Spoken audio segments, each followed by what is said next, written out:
So many, so it's just a wonderful place. I mean, I was hoping we could just sing for another 40 minutes, but, but I don't think they have that many songs prepared. You're such a beautiful atmosphere here, and so many wonderful young people and wonderful not so young people who I see out there, and that makes me happy because usually I'm the oldest person in the room, but I am not the oldest person in this room. So that's a good thing. Because you never really get old. True parents don't allow that.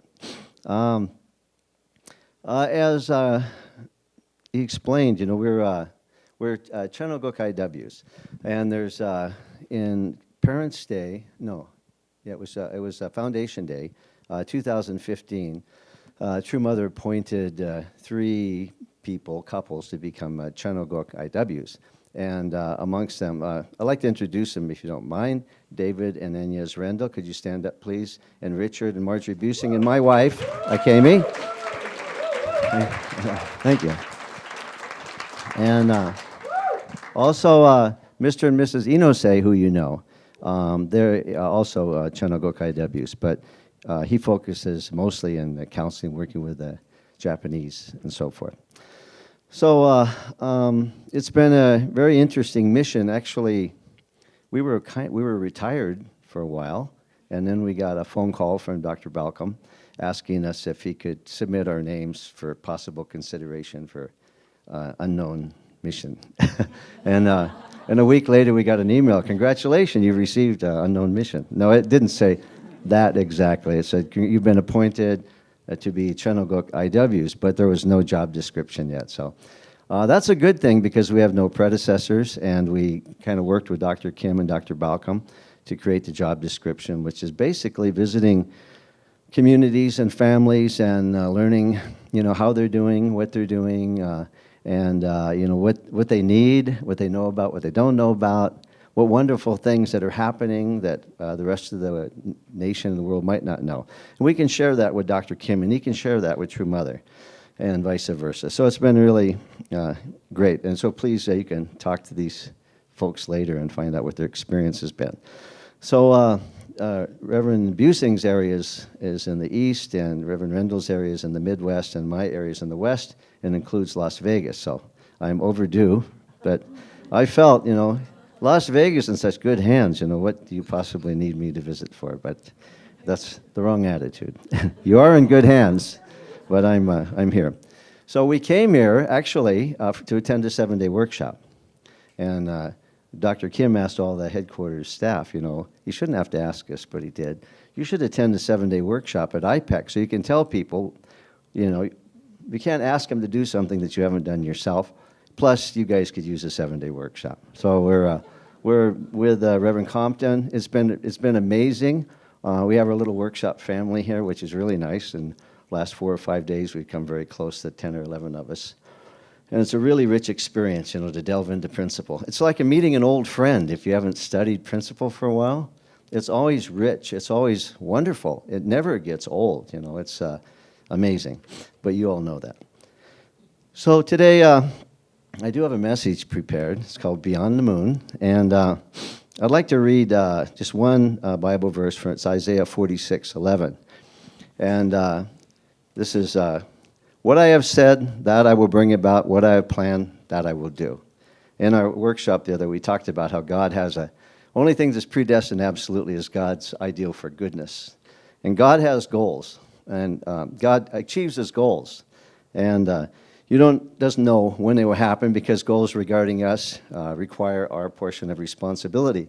But absolutely everything God determines will get done. And so that's been on my mind a lot, and maybe it's in the mind of a lot of people. It certainly is, I know, amongst the IWs and others, because we have goals to accomplish. We always have goals to accomplish. Even in the holy song, I will achieve the goal. It's there. It's everywhere, you know. The world is run by goals, but particularly this movement is like our fuel. We're fueled by goals and the next step. So, by the way, before I move on, I'd like to explain that picture. That is the evening after the commemorative event for the 40th anniversary of Washington Monument. And that is a full moon. That's we're going by the Vietnam Memorial, and that's Mr. and Mrs. Inose walking along there at night. So that was a perfect slide for this particular message. Okay. There we go. Oops. What? Oh, there it is. Okay. So I don't want to do this to you in some way, it's a goal. You come to get inspired and uplifted, but this is inspiring and uplifting. We have a goal. We have a goal providentially, and we have a goal for our nation. And a year ago in September, we gathered here at IPAC in a meeting to figure out, we need a vision statement. How can we summarize what it is that God expects for us as an American nation to do, And you've been through these guided projects where you come up with vision and mission statements and so forth. And so now Kimi Shirota worked with us. There were 70 of us, leaders from around the country, and people had many different impassioned perspectives, because, they're all different and they're all leaders, so they're all opinionated. And we're all, it was very inspiring, but it was well-led, and we tried to hammer out, in the shortest way possible, how could we define what it is we need to do. And of course, this isn't the final version with anything, with any of your vision statements or whatever. You keep working on them and fine-tuning them. You try them out. But this was what we generally all agreed on. That's what you'll find on the Family Fed website if you want to see what is the vision of Family Federation. It's to bring America back to God through the teachings and marriage blessing of true parents. So basically, it's to bring, to build good families and to bring God's ideal on the earth in America. That's fundamentally it. That's always been our mission. It's just stated here more simply. That never changes. That never goes away. That's who we are and what we need to do. So that's not any mystery, but it's good to know. So anyway, I wanted to share a few thoughts I had. In the last year traveling around, you meet so many people, so many interesting people.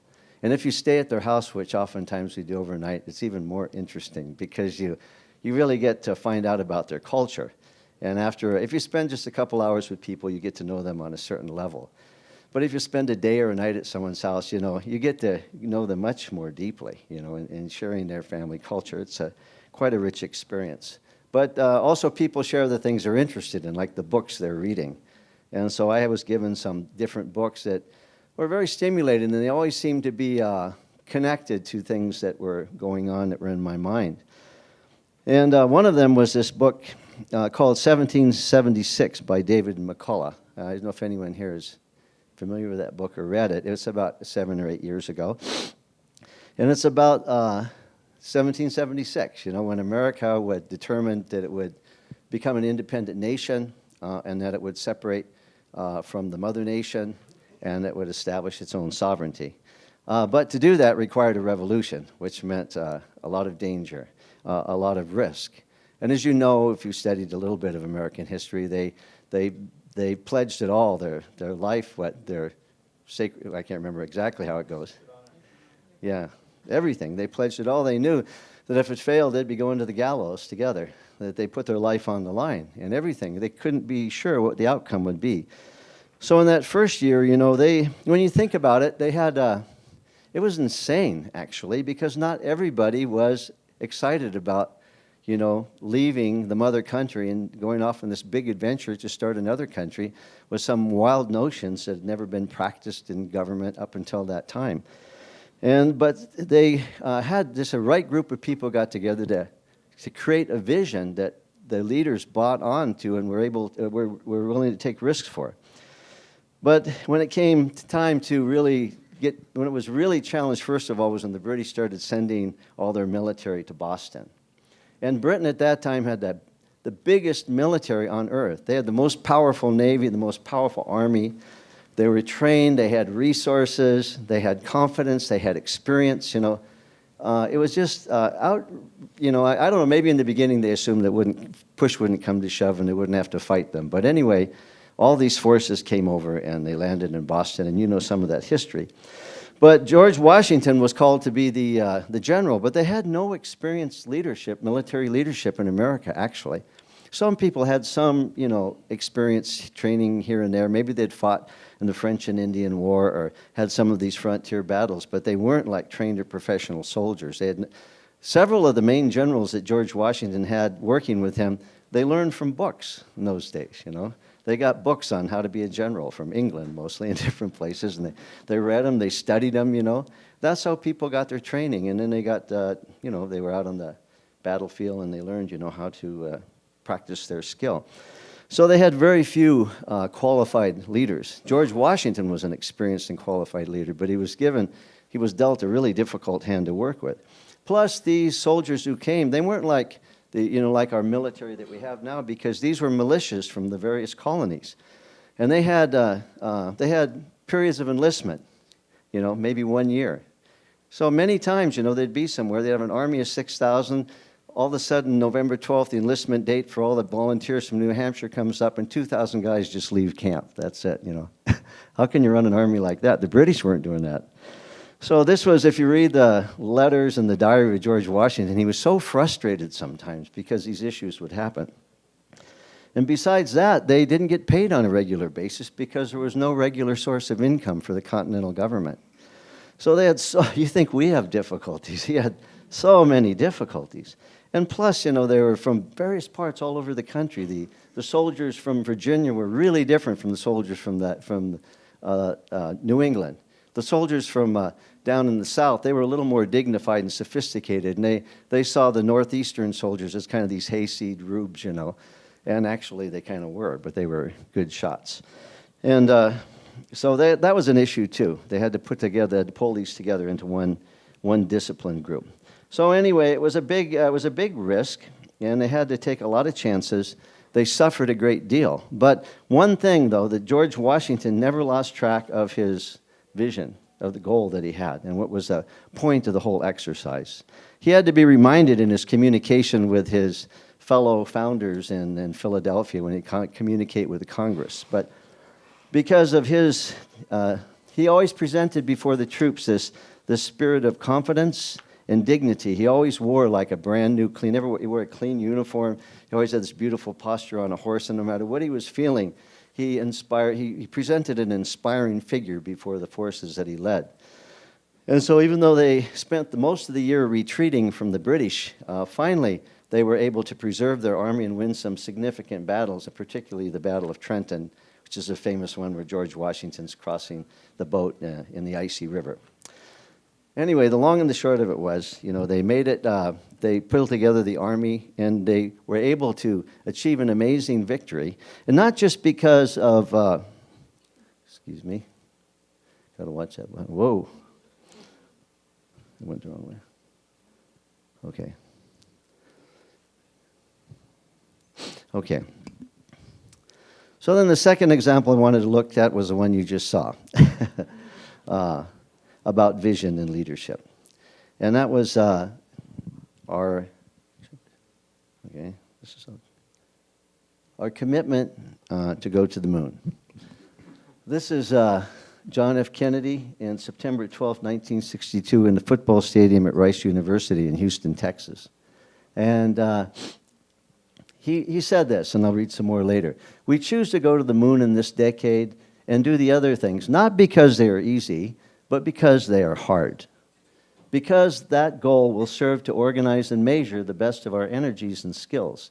Because that challenge is one that we are willing to accept, one that we are unwilling to postpone, and one we intend to win. Now that's leadership. We went through this recent political campaign. I would have loved to hear something like this come from anyone's mouth, even just once, but we didn't hear that.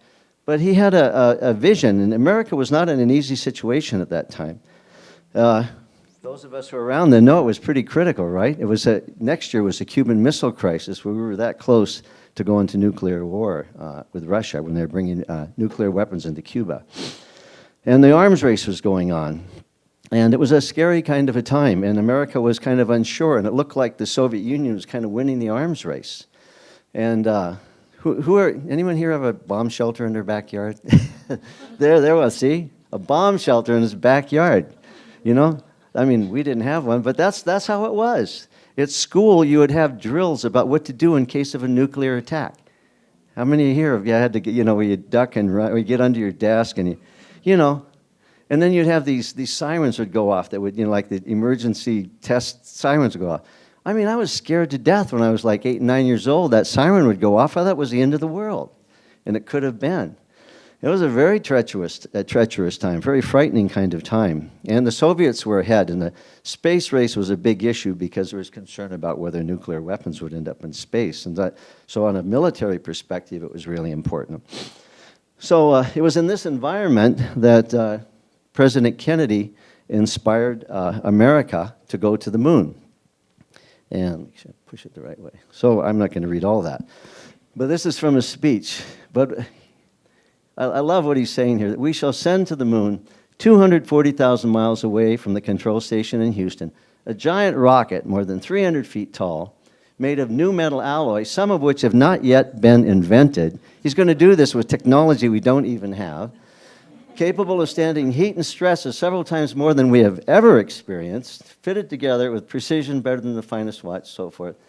Food and survival on an untried mission to an unknown celestial body, and then returns safely to Earth at speeds over 25,000 per hour, causing heat about half the temperature of the sun. Should we do that?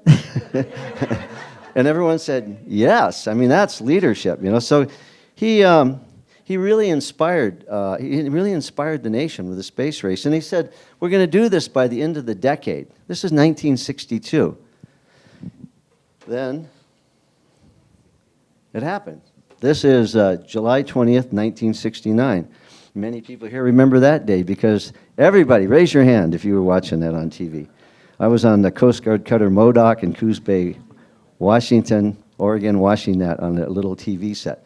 And the whole world watched it. It wasn't just Americans on the moon, it was mankind on the moon.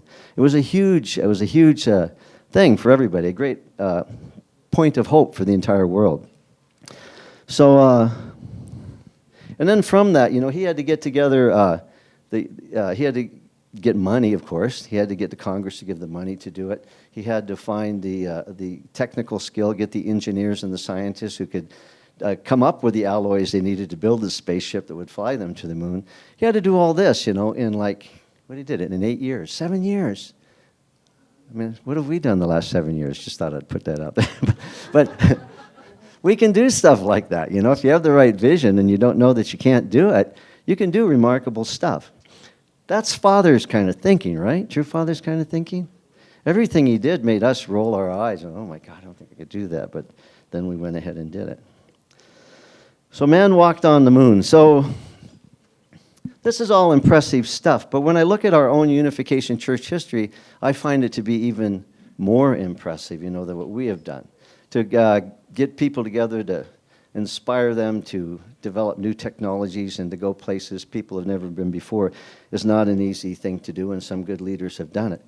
But to get people to work together to solve the deep issues of the human heart and human happiness is something altogether, again, that no one has been able to successfully do, which has always been the goal of God, the goal of goodness for the world, and the goal of our true parents. So our approach in our unification organization looks much the same as anyone else's, with the exception that we have an understanding of the spiritual principles that lie behind goal setting. That's very clear. That's something that no one else has. If you go into a boardroom and they're working out their vision statement, you're not going to hear anybody, talking about the part the spirit world's going to play and the goals they're going to accomplish down the way. Amazon doesn't do that. Google doesn't do that. But we do that because we have experience. We know it works. If you've applied the principle in your own life personally, you know it works. In your family, you've seen it work. In our public activities, we see this work as well. Our true Father brought this movement from an impoverished, unknown, persecuted group in a war-torn, insignificant country to worldwide renown in less than 20 years. That's way bigger deal than this when you think about that. You think about our history, I think about Korea's history, was devastated by war. The odds that Father could complete a mission that he set out to do were just outrageous. But he understood how the principle works and what it takes to be able to win. And more importantly, he was willing to make the sacrifices and pay the price necessary for the good result that would come as a consequence of that. So he did this, that he provided vision, not just some words, like we saw in our vision statement there, but a living, perpetual vision that we could witness, from the time we encountered, Father Moon until where we are in our lives today. And he pursued it at the cost of his life, of course, and he trained his followers to do the same thing. And the result was dynamic growth in the our early movement in Korea and in Japan. If you read, especially the Champumogyang, the third scripture, it is amazing. You can just see everything in chronological order. What happened, why it happened, what were the goals were set, how they did it, what was, everything is all laid out there. It's all strategies, vision, goals, conditions, and accomplishment. And then the next thing, moving toward the final victory, God's goodness on the earth. There's a section in the third book in the Champumogyang that's all about the annual mottos. I think many of you have probably read that, because every year you would get a motto. But in the 60s, for instance, 1960, the motto was, "Let this be the year of the best result of our lives." And then he explained very clearly how that could be the best result in your lives. And then they went out to do periods of time where they would make incredible sacrifices, and they would bring results against amazing odds. In 61, it was, "Let us become Heavenly Father's representatives." Then it was, "Let us have something to show and be proud of." And then it was, "Let us become victorious." Every year, for many years, goals were set before us. So goal setting is an important part, of our lives, anybody's life, but particularly the lives of the Family Federation for Peace and Unifications. Do you know what that is?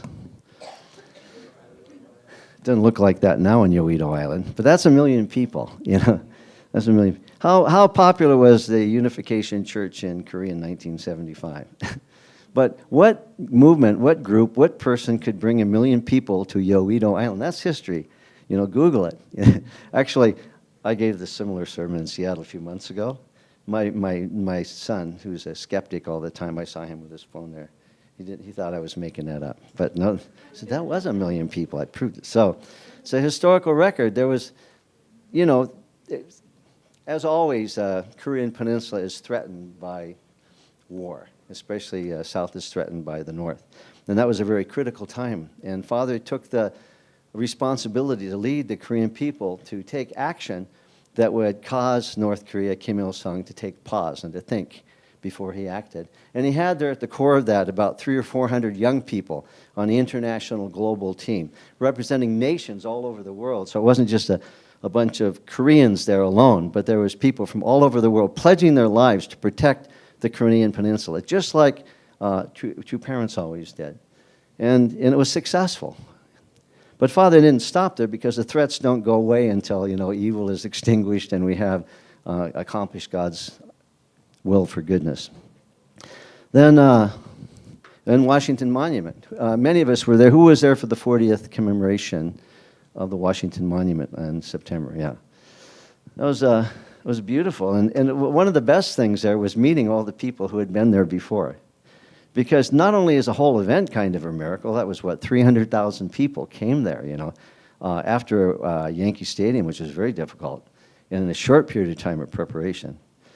That was miraculous, but it was built on many different little miracles. In fact, Reverend Compton shared there about his testimony. He was in Pittsburgh, and what did he bring, 7 buses or something? 15. 16 buses full of people. And he told about how, they had to leave early in the morning because it was a long drive, 4 or 5 hour drive. And it was raining in the morning, and the pickup place was the Kmart lot. And there was no cover. It was pouring down. And he's on that bus in the dark just sweating it out, praying, oh my God, he's going to have 15 empty buses going to. We got there, the parking lot was filled with umbrellas. And they filled up all the buses, and everybody went. And then when on that day on the commemorative event, you met so many people sharing their stories. And it was a lot of these micro kind of miracles added up. It was all based on people's commitment to the vision and their faith and their effort until the very last moment. And then the spirit world worked, and wonderful things happened, and we could claim a victory for heaven at that time. That was big. Let me see. Well, this is bigger. Okay. Mikhail Gorbachev. Remember that? What did you feel when Father said, we're going to march to Moscow? Who really believed we're going to march to Moscow? I thought we might sneak into Moscow and die there, but that's about as good as I could get. But march on Moscow. But you know, we knew Father believed it, and he could do it. But with absolute faith and unity, we followed. But he didn't just go there, you know, drive up and try to cross the border. He took time. He made a powerful foundation, especially the World Media Conference. And so as a founder of that, then Father could have an opportunity to have an audience with Mikhail Gorbachev. It turned into an important relationship that lasted for years. And it changed the direction that the nation took. Amazing. And this is Father's enemy, right? Absolutely. And it opened the way. Then we had these opportunities to go to the Soviet Union. And I think many of us probably went there, worked there. At certain times, I went there a couple of times. And it was like a living miracle. Man, we're actually here. You know, you'd read these speeches when Father's talking about what we're actually doing. I remember one time years ago, I was in New York, and I went to pick up David S.C. Kim at the airport to come back. It was for the Forgive, Love, Unite campaigns in Washington, D.C. back in 1974. And he was so excited. He was telling me the whole way. He said, Father talked about this, you know, like 30 years ago, whatever. There'd be vans full of young Americans driving around doing, it's happening right now. So those, you know, it was the same kind of a deal where people were listening to Father, hearing the vision, believing in Father, but not being able to figure out how can we possibly do that? How are we going to get there? But we did it. And then the next year, in December, even more miraculously, True Parents went to Pyongyang, a place where Reverend Du's been a couple of times. He's a regular visitor. But most of us had never been or never really thought about going. But Kim Il-sung, you know, who would have ever thought that, you know, that Father would go into that country. You never expected you could come out alive. You know. But Father went there, you know, as the master of true love. After years and years of preparation, spiritual preparation, not just making all these political strategies and things like people do in the world, but he had an internal strategy, and he knew how things work. He knew how to win the elder brother's birthright and study the principle, learn about that. He practiced it absolutely, went there, and he absolutely subjugated Kim Il-sung with love. There's this one video where you see Father kind of charging. You know, I'm even scared. But I realized that they don't have anything in their playbook to deal with true love.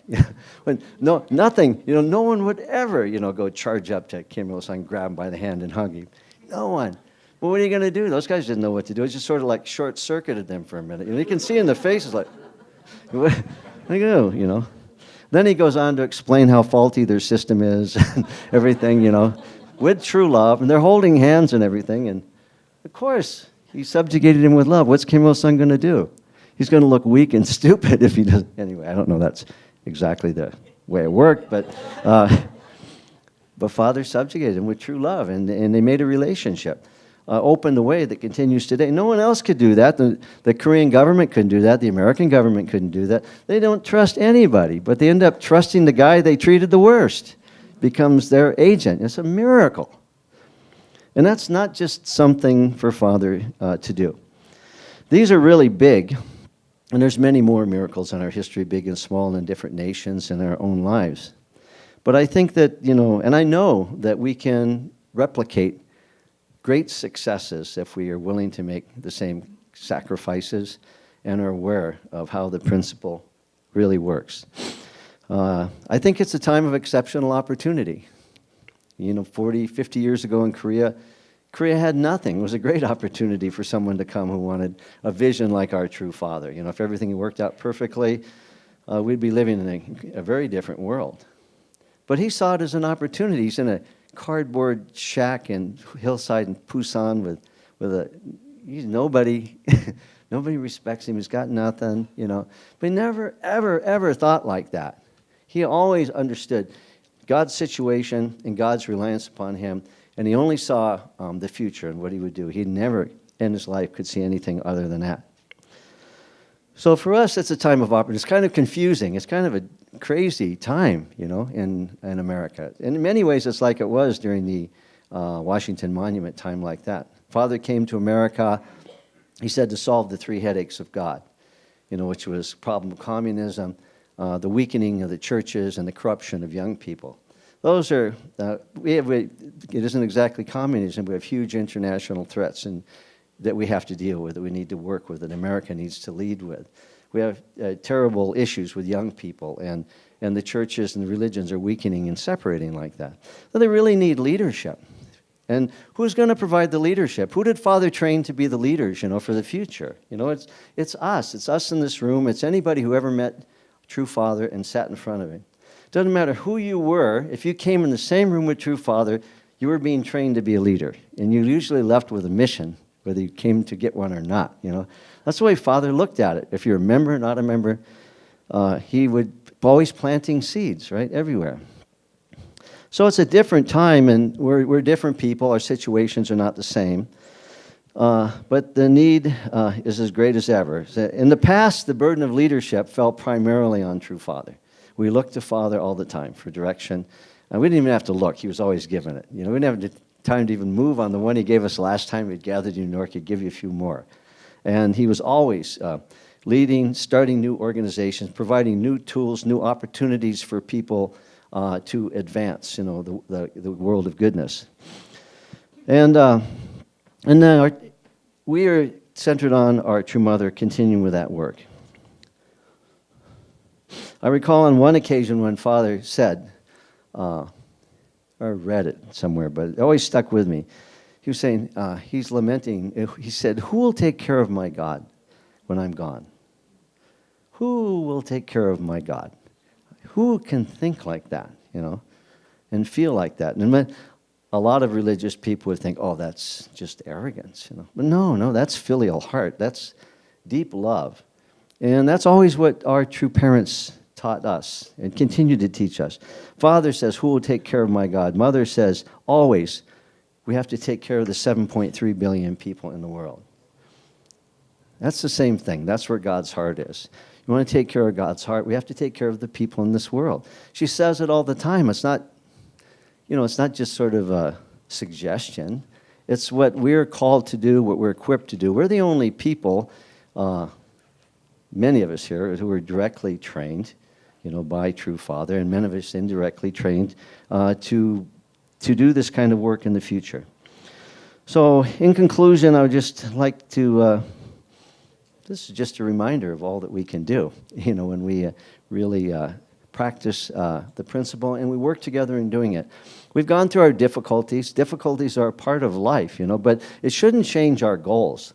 It shouldn't shake our faith. It shouldn't alter, our eternal plans at all. That should never be shaken. So we need to feed our spirits with good information, with God's Word, with our prayer, with fellowship, with like-minded people within this movement and without. I'm so inspired by what's coming up in Washington, D.C. at the end of this month. Mother Moon will be coming to Washington, D.C. They'll be meeting in the Kennedy caucus room in the nation's capital. A True Mother will be introduced by Orrin Hatch, who's the president of the Senate. I think he's the most senior senator in the Senate right now. There are quite a few former and current congressmen on both sides of the aisle who are supportive of the vision of ILC. So it's being supported by the Universal Peace Federation and by the Washington Times. So it's a wonderful opportunity for us. Now we've been through this really difficult political season, and there's a lot of separation and problems, and I think people are looking for something new. They're looking for hope in the future, and we're the ones who can provide that hope. So thank you so much for your kind attention. Please join me in prayer.